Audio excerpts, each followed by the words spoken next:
Napija nanish tuhai. Good thoughts of Pija, good blessings. Napija shunami Yadawa Shoshone. That would be Nashundahai. Pija Nashundahai. Many blessings in the four directions relatives. Few updates on my thoughts today about just the overall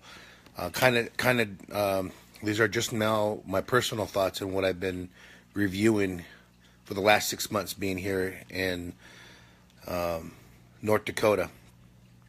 Just breaking it down a little bit more. This is probably one of the more personal thoughts. Usually I'm reporting on what's happening all throughout, from Fort Yates to Prairie, Knights Casino to Standing Rock to Osheti to Rosebud and Sacred Stones. But these last few days have been, that's actually not last few days, this last week has been a little bit different, and documenting what's going on here at the Dakota Access Pipeline.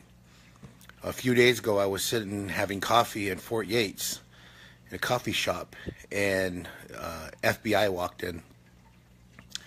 On the res, you know who's on the res, and when they're not, local tribal members, you can even tell when the BIA are on the reservation if they try to, in Prairie Nights, when they try to walk around, and mix in with water protectors. They don't mix. They have a certain etiquette that it's like they're, it's just different, completely different. Not that they're bad or anything, but we're in a movement here, and documenting the movement they're a part of that movement as well, and their role is in that movement. As you guys know, Kyle Thompson, who is also a tribal member that was honored by Tex Hall when he got back from, when he got back from, I want to say, Iraq. The story was told that he was honored by Tex Hall at the airport with a war bonnet chief, as a war bonnet. This is the man that was chasing media with the intent to kill him, not only with his vehicle, but also with an assault rifle. These are the things that I'm pondering on today and thinking about as we're going through the footage again, looking at, such as last night with the drone being shot at. Now, if you guys are looking down the Dakota Access, there's lights the size of stadiums there, so it's not dark at all. It's not a darkness that you're seeing. These stadiums lights go for a mile in each direction, and from the 1806 all the way to the Lake Oahe, and around the drill pad are also, it's like it's reinforced. Now we know the lights are pointing straight up, and looking at the footage from the drone, it was shot at from multiple directions from Dakota Access Security. Thinking about the FBI here, looking at the footage and seeing ATF here, federal agents here, and BIA is assisting. But again, these guys aren't the bad guys. That's not how we're seeing them. But what we did see was, when the plane went across, and I tried to talk with BIA, and I'm being told not to talk to. They're being told not to talk to me. That's a problem. If we don't have our own officers that we can rely on to make a report to. So it's not like, I guess it is that we don't trust them. We look. Seems like it's the second decade of the 21st century new government scout. That's what it feels like when your own people are there to not be in protection of you, but to arrest your people. And so they're at Prairie Night Casino. The text goes out, the Facebook Lives go out when BIA are there with agents, and they're arresting water protectors there. So everything is, and this is not just hearsay. This is, you go to the casino, they're there, their presence is there, they're sitting in the parking lot. The command center is in the parking lot. And last night we pulled in to get gas. They were there, they pull up and get gas. It's like coincidentally, people come walking in. My job here is to tell the story. We're reading that Morton County is also, as we know, the first Facebook felony was from Sean with making a video with his drone, and then he shared about it to an officer about his opinion and was in their eyes incriminating himself. So they gave him a Facebook warrant, which wasn't even done correctly. They used Prolific, the rapper, instead of his real name first. So the Facebook felonies are real. My charge is there for stalking, which is also documenting the Dakota Access workers' security as they were harassing people coming into Osheti. If we didn't have our own media, if we didn't articulate our own media through visuals, as we've seen with Morton County Police Department back in October, taking pictures of the children at the camp, and then later on seeing that article come out at Bismarck, having to chase them down and document them undercover and then tell me it's a training exercise. What I seen was predatory activity. That's why they were documented. That's why the plates were documented. And so we're just continuing to find all of these videos that show complete lies and having to counteract what they're doing and justify that they're looking for a budget to justify this. The inciting a riot came from Morton County Police Department. I documented that when back in, if you guys remember, they were in the prayer circle in front of the Capitol dancing with us. And that's the day I had to fly out. I remember it clear as day because I had to fly out. I almost missed my flight. But I remember thinking, wow, they're dancing in the circle, the round dance circle.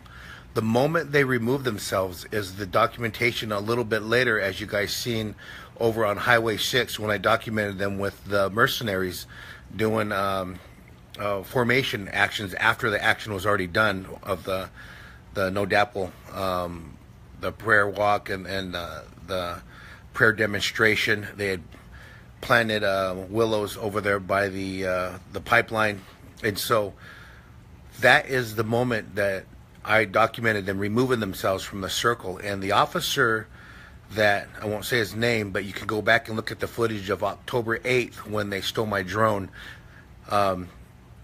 He was inside with the other three officers. He's bald. You can't miss him. He was that night inside there talking about the officer not being here to have a report. He is not in yet. And then he goes into the back and delivers a report that was chicken scratched.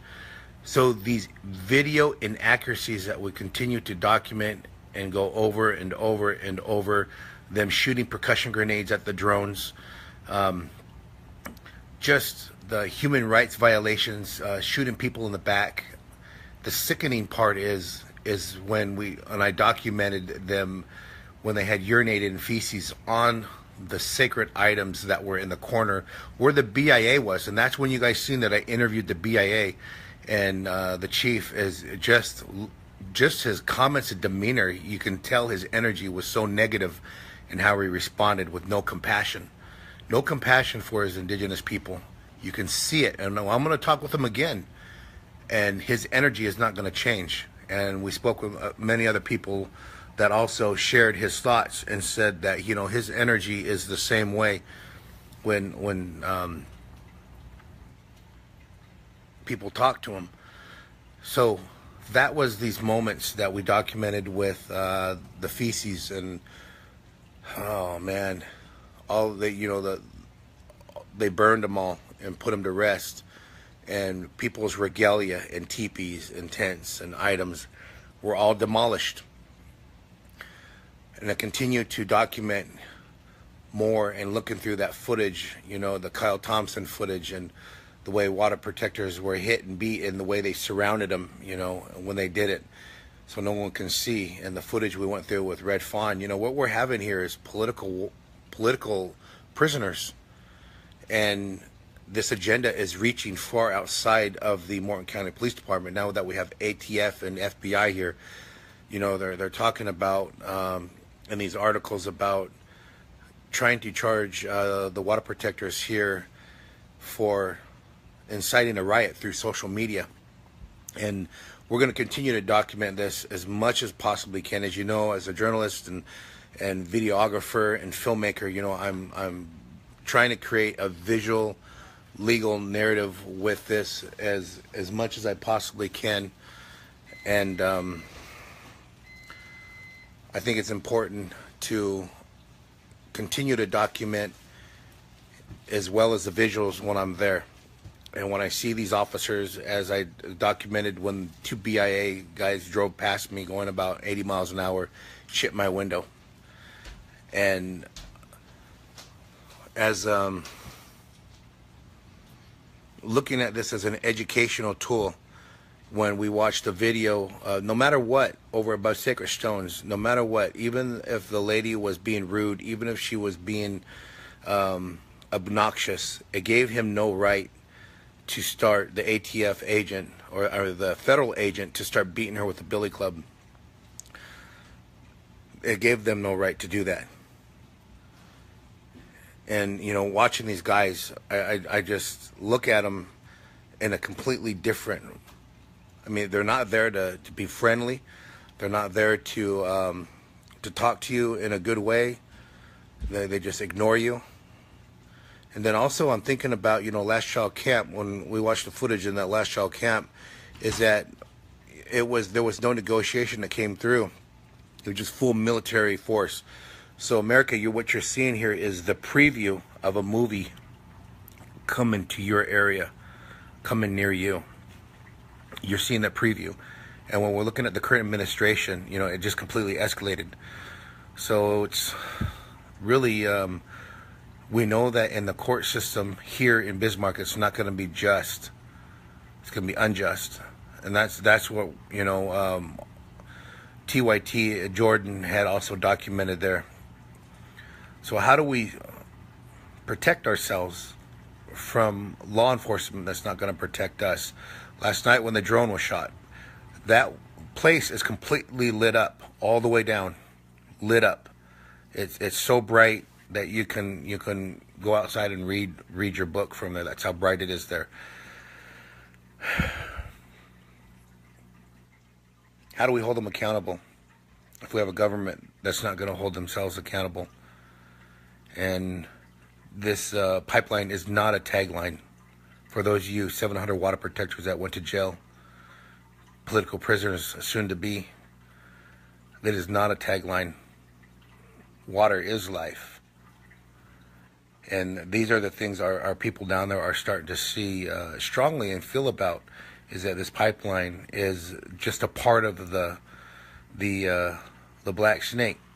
It goes farther along. The environmental atrocities go through territories, farmland, Indian country, states, 18 million people. Those are the things that it's going to go through.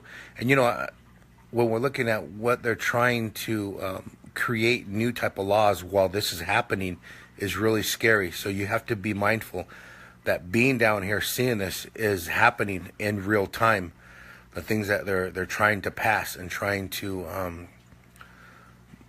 in this movement that's happening in protecting the water, they're trying to pass these laws. The other thing is that, and I shared this to the Sister Giant conference, was that holding people accountable and down here for sitting on top of the sacred sites, on top of grave sites, Morton County, with their razor wire all the way around it. The same razor wire, mind you, that DAPL has around the drill pad and all along the pipeline. And then they also have down there on the bridge, mind you, it's the same razor wire, the Constantine wire. And so there is this relationship that you're seeing with a lack of respect with the grading on the mountain. And I'm showing that hill where I've spoken with some local community elders that talk about, they remember riding across that on horseback and the sandbar going through the water to get across the river, and the names of where those rocks are and what they mean. And they're no longer there. They've been desecrating them and thinking about, how do we hold them accountable? This is the promises of the country's forefathers, but no one held Lewis and Clark accountable either. And I also shared that at Sister Giant is like, You know, the apology part is great. Thank you. But the follow through in the apology is what we're looking for, is holding the forefathers' promises accountable to the indigenous people. That's what needs to be done here. We're going to see, we are seeing a big change and a scary change happening right now. And so the big thing is the FBI here is making profiles on people that are here, whether they're documenting, such as myself, whether they're water protectors. We're all water protectors if we're drinking water, and they're going to start trying to create new profiles that are going to jail people for documenting or for telling the truth or for standing up for clean drinking water or for protecting the sacred and the water. Those are the things that we're starting to see here.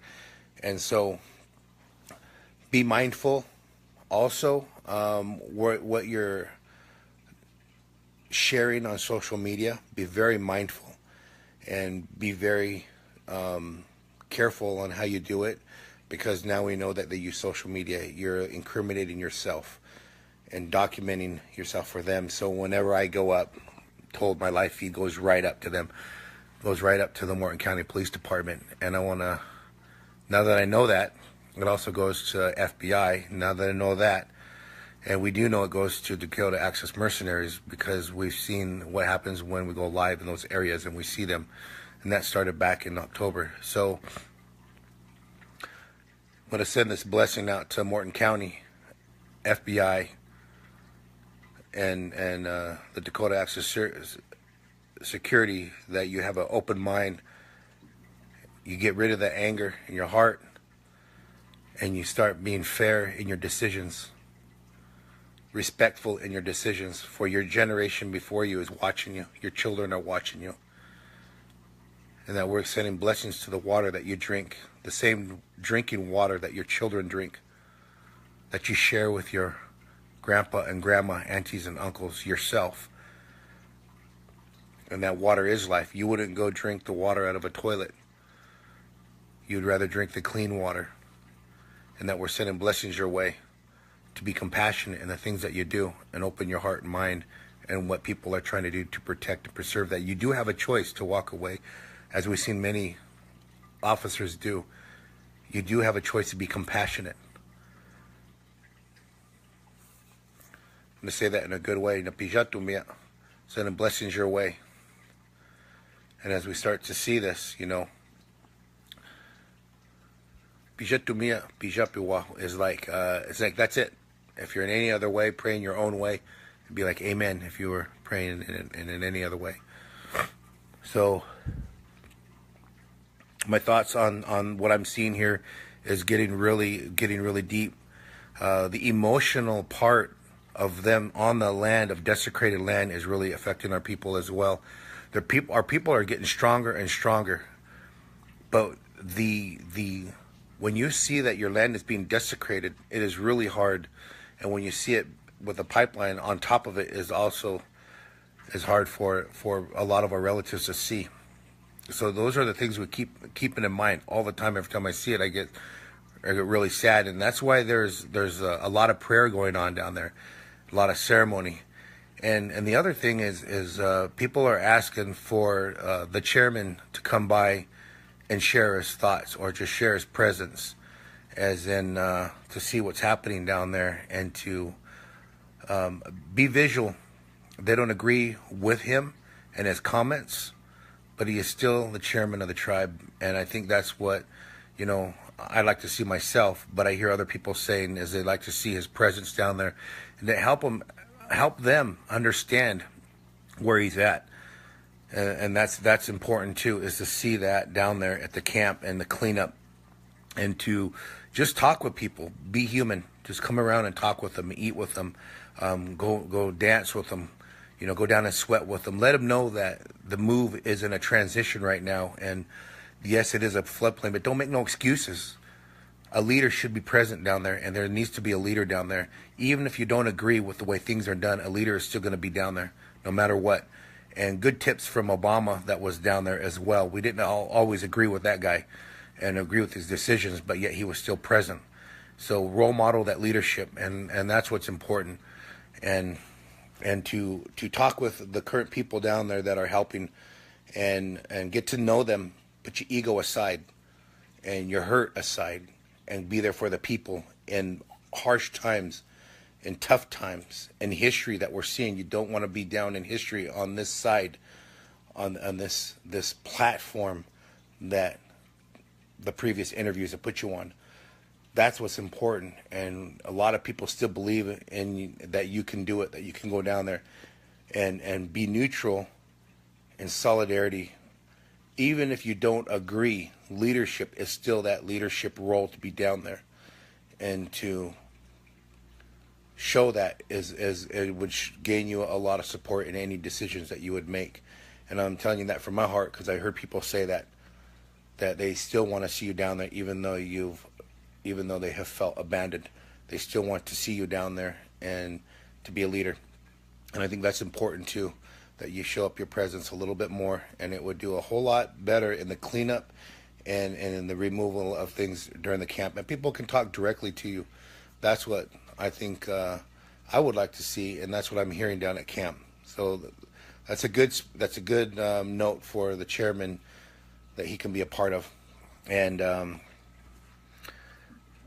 yeah, just kind of my thoughts. This is a little bit different than I'm reporting. This is just my personal thoughts, what I'm seeing down there, and a little bit different than normal. I'm feeling strong myself.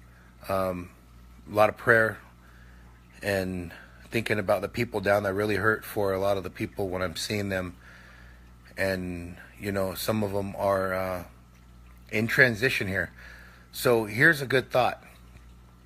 One of the sisters was telling me yesterday that someone is preparing their land in Albuquerque for people to make that transition, to come down and to leave camp and to come down and transition into a sustainable community so they can go back in, because the PTSD is hard, and the abandonment is from the support.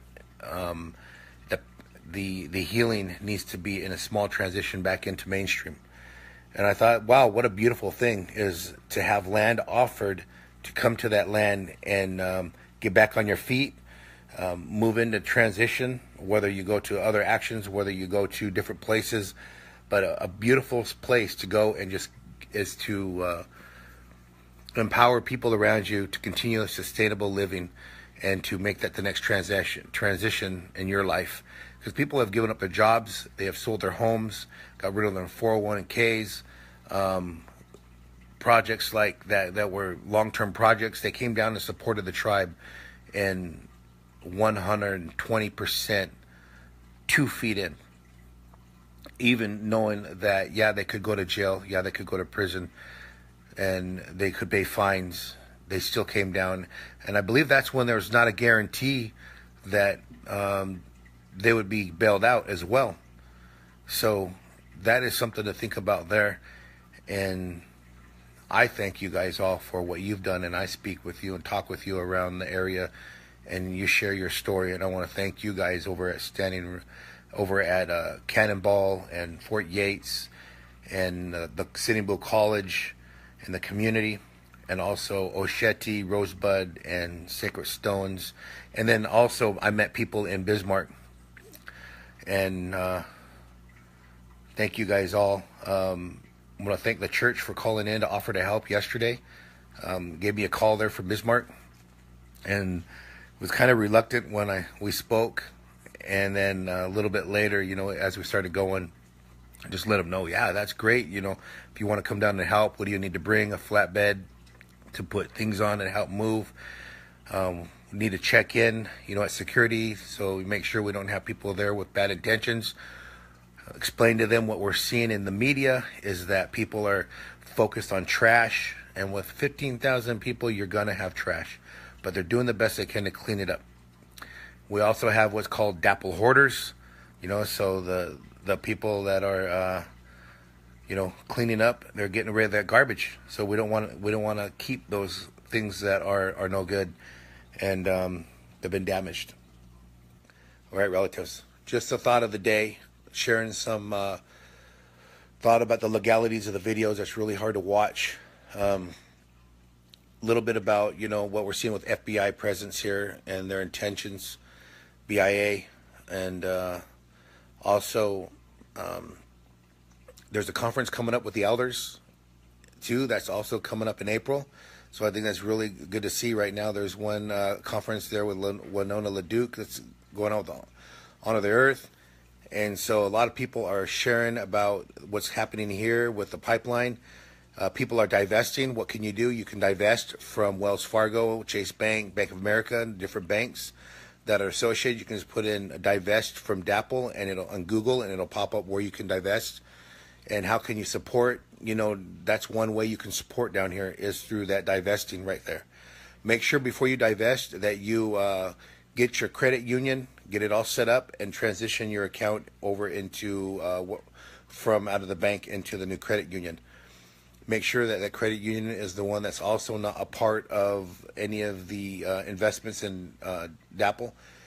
The Seattle, I want to thank them for their huge commitment in withdrawing their $3 billion from Wells Fargo as to the indigenous people in the protection of Mother Earth and the water and the land. That is amazing that they're listening, and they've been a really progressive, moving forward, conscious political scene over there that is really something. All our Hollywood relatives I met over there are actors and filmmakers and editors from Hollywood. You know, now is the time. I think it's important for you guys to come back and share the story here. Hollywood has a huge movement in the way people think and see about indigenous issues, and I think this is one of the best times you can be telling the story of the indigenous people from an indigenous perspective and point of view by being totally immersed in what's happening here and taking that story and sharing what's happening here right now, as we're seeing in these final steps where they started drilling. That's been documented. Within the 24 hours when they said they're going to start drilling, they start their boring process. You could see the pipe turning in the video. They were doing it. And then last night as the drone was shot. So these are the things that you could be documenting and sharing to the world on what's happening. A lot of people don't know as much as we're seeing that immigration policies are starting to be violated. As an indigenous person, the immigration policy does not make sense by immigrants. That I don't understand that logic, but it seems to be there. And immigrants deciding which immigrants have privilege doesn't make sense, but it's there. So share this message. Just share your thoughts, and whether you agree or disagree, I read them all. Thank you. Be respectful, as I'm going to do the best I can to be respectful and reply back to you. And thank you guys for your comments and questions. The other comment and question was, if water protectors are getting sick and they're getting the cough and they're bleeding from that cough as well, is Morton County police officers also getting sick? And I think that is a question that we need to look over with Morton County. The crime rate was another one. Since the pipeline had come to North Dakota, the crime rate had tripled, and so the drugs that came through from the pipeline were one issue. The crime was another issue. Sex trafficking was another issue. That was with the man camps, and those are things you got to take a look at. The oil pipeline spill was last in December, was also documented. That was in North Dakota. That did that. So if you guys got an update on that, share it. And economic opportunity because of this pipeline, because of the water protectors, because of all of the purchases was in Bismarck. Several places were a part of this movement, major part of this movement. We're talking about Best Buy with the camera equipment. Best Buy was a huge movement in the water protectors here and documenting the police department. Walmart, huge in being able to afford the equipment to go in and document in cameras and selfie sticks and phones. And Bob's Photo, which spent thousands of dollars over there getting high-end equipment to make sure that they were documented. And the local restaurants that many of the water protectors went and ate, even though they were discriminated at. The mechanics that were around there, the hotels that housed a lot of the, not just the mercenaries, not just the Dakota Access workers, but also all the police departments that came through to be a part of this, and all of the water protectors that were there, and all of the visitors that came through, all of the media. So Bismarck owes a little bit of a thank you to the water protectors for contributing to the economy since the beginning of this movement into the millions, which if you look at the fiscal budget there, or the Mandan, if you look at Bismarck and look at the business's expansion at that time, you'd be amazed on how many small businesses have started up, and the opportunity with clothes that were there. People purchased from Dick's sporting goods place, Ross. Oh man, take a look at those things and you'll see that a lot of these water protectors contributed a lot of the financial strain from Bismarck and Mandan, and relieved it by purchasing there and buying power and paying taxes. Those are the things. Buying trailers, buying RVs. I mean, you gotta buy generators, from Lowe's, into the millions of dollars spent in Bismarck and Mandan. So that is one thing to think about, is that the water protectors took very good care of Bismarck while they were there and made sure they contributed to the economy. Although, in return, the Standing Rock Sioux Tribe's Prairie Nights Casino suffered because of the 1806 was closed off. And so as the 1806 was closed off, it had a longer route, a longer turnaround time, about an hour and a half, going down and back. A little bit longer than an hour and a half, hour and 45 minutes. So almost 2 hours, actually, when I think about it. It takes a 55-minute from leaving the Prairie Night all the way to Bismarck. Huge contribution to Bismarck and Mandan.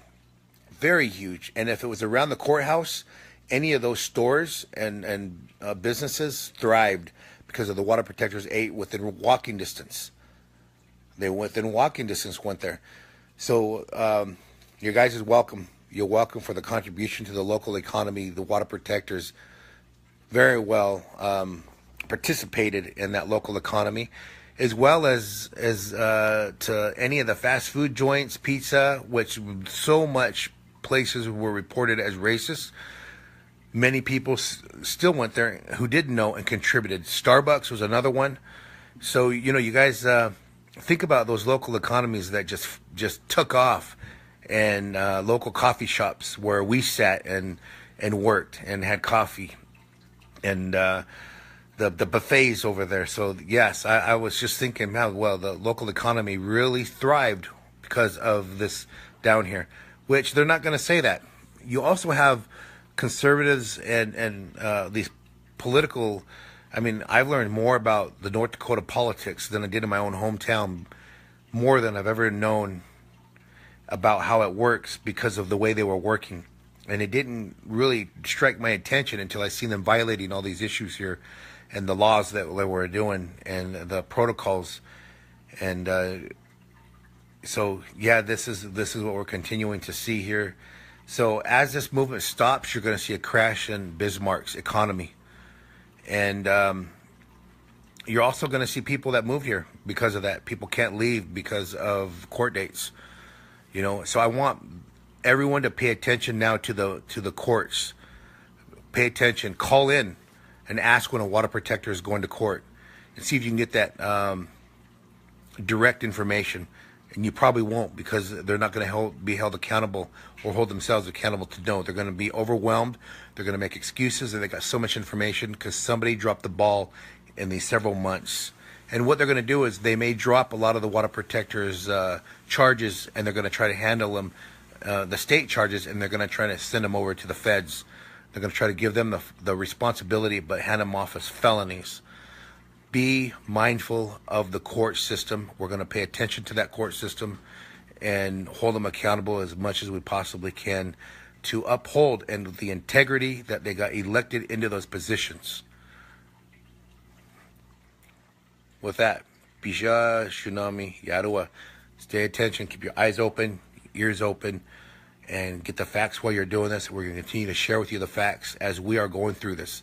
As journalists, as water protectors around us, we're going through this in the front line everywhere we go here in North Dakota. And continue to support our people out there outside in fighting for the issues that are happening with the immigration status. And I don't agree with that. And I want to send blessings and support to our relatives on the ground out there. Also, people that are helping to divest and going in, saying that be safe. Aho.